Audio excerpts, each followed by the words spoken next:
You might say McGregor's been booming for a long time, most recently with SpaceX. They originally started off with probably a couple of hundred acres, and now they occupy 4,000 acres of our industrial park. And what started as a couple of employees, now they're in probably close to 1,000, and it's still expanding. What we now know as McGregor's SpaceX facility began as a World War II era explosives factory called the Bluebonnet Plant. Phillips Petroleum moved in for a while with a test lab for different types of fuel.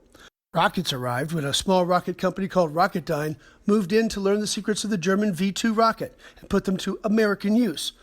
During that time, Rocketdyne's research helped lead to the creation of the Saturn V rocket, which sent men to the moon. The turn of the century brought SpaceX here, and the site grew along with the company. This is the horizontal test stand. So this is the very first place we ever fired a rocket engine on, was this right here.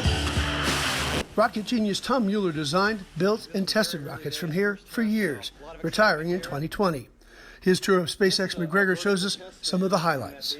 Well, this is called the blockhouse. It's an underground bunker. This is where we control engine testing, like the Merlin booster engine.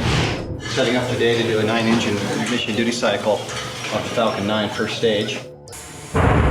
The engine tests roar loudly and shake the ground for miles. But who am I telling? SpaceX actually has 3 rocket testing stands, including this tall gantry that might look familiar.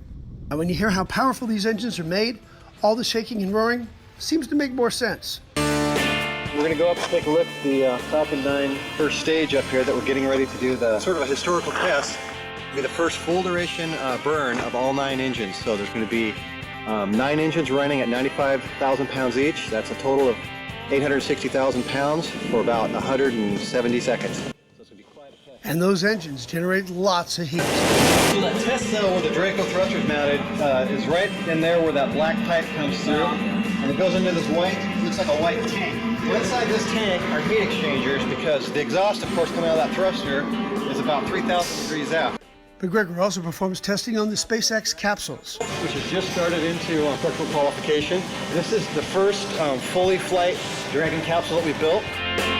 And they've already proved useful as movers of people and cargo. Why all the testing? Well, to see how much effort it takes to get man into space and keep him there as long as he needs. Just how much is that? This tank holds 535,000 pounds of propellant. Basically, those 9 engines will consume that 535,000 pounds of propellant and burn it in 170 seconds.